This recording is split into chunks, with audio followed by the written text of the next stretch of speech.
Welcome back after the break. آپ دیکھ رہے ہیں آج پاکستان. بات ہو رہی تھی گلابی بکریوں کی یا گلابی بکروں کی. یہ کیا صورتحال ہے؟ کیا یہ کسی نے بڑا کوئی انٹرسٹنگ سا نام سوچا ہے؟ واقعی یہ نام تو ہے انیشیٹو کا, and very interestingly it's a young girl who's a women entrepreneur from Pakistan, from Karachi. اور ان کو دیکھ کر, ان کی کوالیفیکیشن کو دیکھ کر ذرا کنیکٹ کرنا مشکل ہوتا ہے کہ ان کا کیسے انٹرسٹ پیدا ہوا گوٹ فارمنگ کے اندر. بٹ آپ کو بتاتے چلیں کہ تقریباً 4 سال ہو گئے جی ان کو, اور شروعات میں یہ 1 ملین کی انویسٹمنٹ سے انہوں نے بریڈر بکریاں لی, اور جب ان کو یہ بریڈ کرتی گئیں, اس دفعہ الحمدللہ صرف اگر عید الاضحیٰ کی بات کی جائے تو تقریباً 650 بکریاں انہوں نے سیل آؤٹ کی. It's a flourishing business and of course we'd love to encourage her. اور گلابی کی اگر بات کی جائے تو گلابی ایکچولی بکریوں کی ایک بریڈ ہوتی ہے. اور مزید ان سے جانتے ہیں کہ اس میں ان کا انٹرسٹ کیسے ہوا. ہمارے ساتھ موجود ہیں ثانیہ منیف. السلام علیکم ثانیہ, کیا حال چال ہے آپ کے؟ So by qualification you pursuing a business and accountancy degree. اس کے علاوہ ویری انٹرسٹنگلی آپ نے پرائیویٹ فلائنگ لائسنس کے لیے بھی ابھی اپلائی کیا, and you starting your instructions. بڑے ویریڈ شوق ہیں ثانیہ. سب سے پہلے تو یہ گلابی بکریوں کی کہانی بناؤ. گلابی گوٹس میں کیسے انٹرسٹ پیدا ہوا؟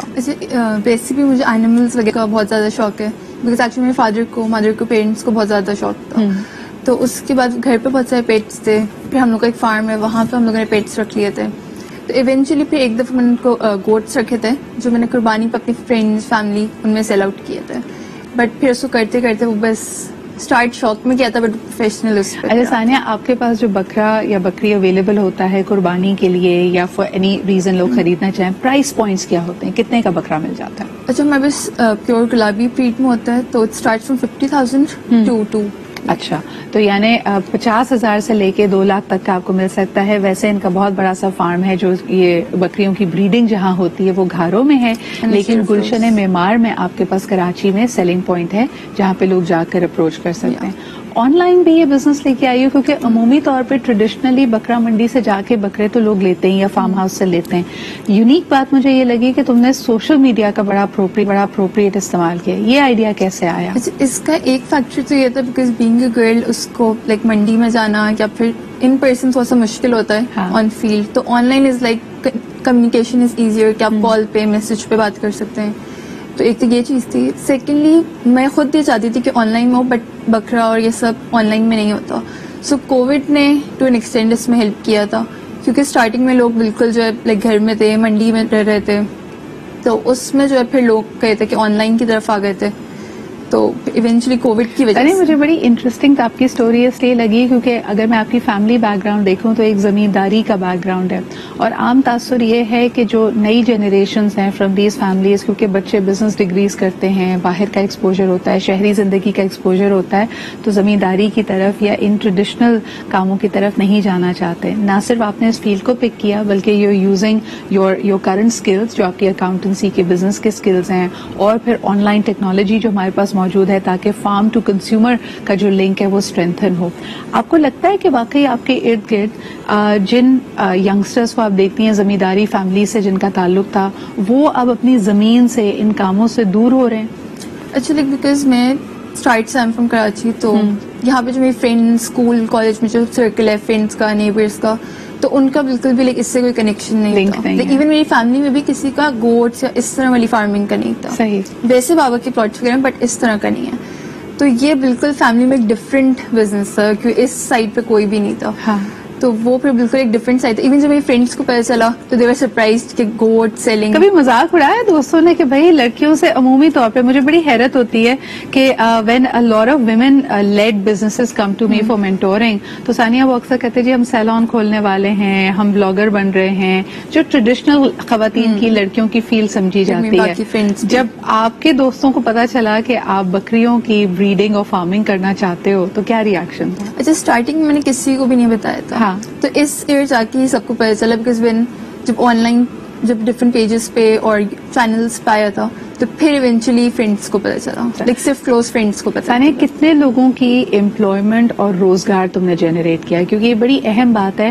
جب ینگسٹرز نوکری کی تلاش میں نکلتے ہیں تو وہ صرف اپنے لیے نوکری ڈھونڈ رہے ہوتے ہیں, لیکن اگر وہ انٹرپرینورز بنتے ہیں, اگر وہ کوئی اپنا بزنس جنریٹ کرتے ہیں تو لوگوں کے لیے روزگار مہیا کرتے ہیں. تو ابھی آپ کی ٹیم کتنی بڑی ہے؟ اسٹارٹنگ میں تو we just start with 4 workers because اس وقت اتنی انویسٹمنٹ اور سب نہیں تھا. بٹ اب جو 11 to 12 ورکرز ہیں, لیکن ان کی فیملیز یہ کہ ہمارے ہی ریڈی ہوتی ہیں فارم پہ, صحیح, تو وہ فیملیز وغیرہ پوری تو نہ صرف 12 لوگوں کی روزگار بلکہ 12 گھرانوں کی کفالت ایک طرح سے آپ کے فارم کے ذریعے سے ہی ہوتی ہے. اور آگے کیا ارادہ ہے ثانیہ, اس کو مزید گرو کرنا چاہتی ہو یا کس طرح لے کے چلو گی آگے؟ ابھی تو بیکاز میری اسٹڈیز چل رہی ہیں, I just complete my A levels last year, تو ابھی تو مجھے یہ کہ بس تھوڑا سا اسٹیبلائز ہو جائے بزنس. صحیح, once I complete my studies تو اس ٹائم پہ جو ہے پھر میرا اکاؤنٹنگ بیک گراؤنڈ میں جانا ہے. اچھا, ایک چیز جو میں دیکھتی ہوں انٹرنیشنلی, ابھی آپ کی نظر سے گزرا ہوگا کہ جہاں پہ بھی اینیمل بریڈنگ کی یا ان کی کمرشل فارمنگ کا ذکر ہو رہا ہے, ethical behaviour with the animals is extremely important. تم نے بالکل شروعات میں کہا کہ جانوروں کو پالنے کا, ان سے ایک محبت کا, ہمدردی کا رشتہ پہلے سے ہے. ہاؤ ڈو یو انشور کہ تمہارے فارم پہ جو بریڈنگ ہو رہی ہے اس میں ان کے لیے بہترین سہولیات ہوں اور ان کو کہیں اوور کراؤڈ نہیں کیا جائے, ان کی خوراک کا خیال رکھا جائے؟ کیونکہ انفارچونیٹلی پوری دنیا میں چاہے آپ فش فارمنگ کی بات کریں, چکن فارمنگ کی بات کریں, جو تصاویر آتی ہیں, جو امیجز آتی ہیں, وہ دل دہلانے والے ہوتے ہیں کہ کتنی انہیومین کنڈیشنز میں ان کو رکھا گیا.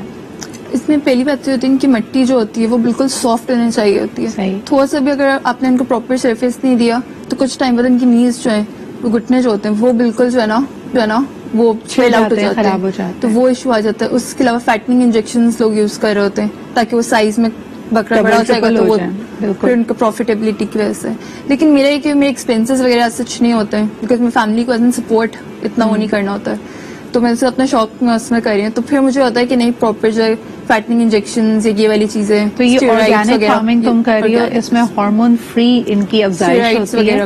دوسرا مجھے بتاؤ, خوراک کا کیسے خیال رکھتی ہو, میکنگ شور کہ ان میں سے کوئی اسٹاف نہیں کر رہا, بھوکا نہیں ہے, پیاسا نہیں ہے, ان چیزوں کو انشور کیسے کیا جاتا ہے؟ اچھا, اس چیز کا یہ کہ مجھے خود سے تو ہے کہ اینیمل بالکل صحیح ہو, بٹ ورکرز نو ڈاؤٹ بہت زیادہ ہمارے dedicated workers and every thing, لیکن یہ ہے کہ آپ کو تھوڑا سا مانیٹر کرنا پڑتا ہے. اینڈ میری اسٹڈیز ہوتی ہیں تو میں آپ کو خود کیا سیکھنے کا موقع ملا ثانیہ کہ جو لوگ یہاں پہ دیکھ رہے ہیں اور آپ کی طرح اگر انٹرسٹ رکھتے ہیں تو مجھے بتاؤ, یہ دن میں جو آپ کے پاس 3 مہینے ایک بکرا رہتا ہے before you sell them out, تو اس 3 مہینے میں کیا پروسیجر ہوتا ہے, اس کی خوراک کتنی بڑھتی ہے, خوراک کو کیسے خیال رکھنا پڑتا ہے؟ اسٹارٹنگ میں تو وہ مدر فیڈ پہ ہوتا ہے, اس کے بعد پھر اس کو لائک 6 months تک جو ہے ہمارے یہاں جو ہوتے ہیں وہ ملک پہ ہی ہوتے ہیں, اسپیشلی جو میل کڈز ہوتے ہیں وہ ملک پہ ہی ہوتے ہیں. صحیح, لیکن ونس وہ پھر 6 to 8 months پہ آتے ہیں, اس کے بعد پھر آہستہ سے چارہ, گندم اور یہ سب چیزیں اسٹارٹ ہوتی ہیں. صحیح. اچھا, اس کے علاوہ جو لوگ ان ایتھیکل پریکٹسز میں پڑ جاتے ہیں یا تو اوور کراؤڈنگ کرتے ہیں یا جس طرح آپ نے کہا کہ ہارمونز انجیکشن, ان کو کچھ کہنا چاہو گی؟ کیونکہ ان کو شاید لگتا ہے کہ ایتھیکلی آرگینکلی ان کی جو بریڈنگ ہے وہ بہت مشکل کام ہے یا جلدی منافع کمانا چاہیے, ان لوگوں کو کیا کہنا چاہو گی؟ اچھا, اس میں بیکاز میں خود ابھی اس فیلڈ میں بالکل اسٹارٹ نہیں ہوں, اور جتنے بھی ہیں سب میرے سینئرز ہیں, تو میں ان کو ڈیفینیٹلی کچھ کہہ تو نہیں سکتی. لیکن یہ ہے کہ ایونچولی آپ کو جو چیز ملنی ہوتی ہے, جو آپ کے نصیب میں ہوتی ہے, وہ آپ آرگینک طریقے سے کریں کہ آپ غلط طریقے سے جائیں تو آپ کو ویسی ہی مل جاتی ہے. تو پھر اٹس بیٹر کہ آپ صحیح راستے پہ صحیح طریقے سے. I think that is brilliantly said. اور سب سے زیادہ امپورٹنٹ کہ اگر اس بکرے نے, بے شک اگر اس کو صدقہ ہے تو ویسے ہی ہمارے لیے دینی اعتبار سے اس کی اہمیت کہیں زیادہ ہے کیونکہ آپ اس کو اللہ کی راہ میں قربان کر رہے ہیں.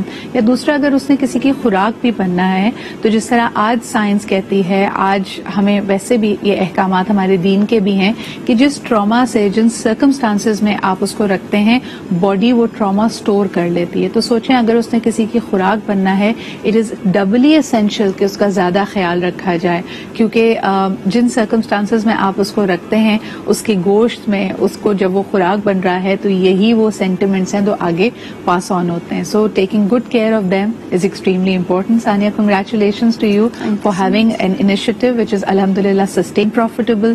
وش you all the very best. اسی کے ساتھ جی ہم بڑھتے ہیں چھوٹے سے بریک کی طرف, واپس آئیں گے. خوراک کا ذکر ہو رہا تھا, دن کا سب سے اہم میل یعنی ہمارا ناشتہ, اور ناشتے سے مراد صرف ایک چائے کا کپ, ایک کافی کا مگ نہیں ہے بلکہ باقاعدہ ناشتہ. تو یہ ناشتہ کتنا اہم ہے اور بیسٹ ناشتہ, بہترین ناشتہ آپ کی صحت کے لیے کیا ہوتا ہے, اس پہ ذرا بات کریں گے کیونکہ children are also back to school. Karachi والے خاص طور پہ پیرنٹس کی دعائیں اللہ اللہ کر کے اللہ تعالیٰ نے قبول کر لی ہیں. 19 مہینوں کے بعد بچے واپس اسکول جا رہے ہیں تو دوبارہ جی ناشتے کے دور ہوں گے. پیرنٹس کو, خاص طور پہ والداؤں کو یہ فکر ستا رہی ہے کیا بنائیں کہ یہ صبح صبح صبح کھا پی کے بچے اسکول جائیں. اس پہ بات کرتے ہیں ایک چھوٹے سے بریک کے بعد.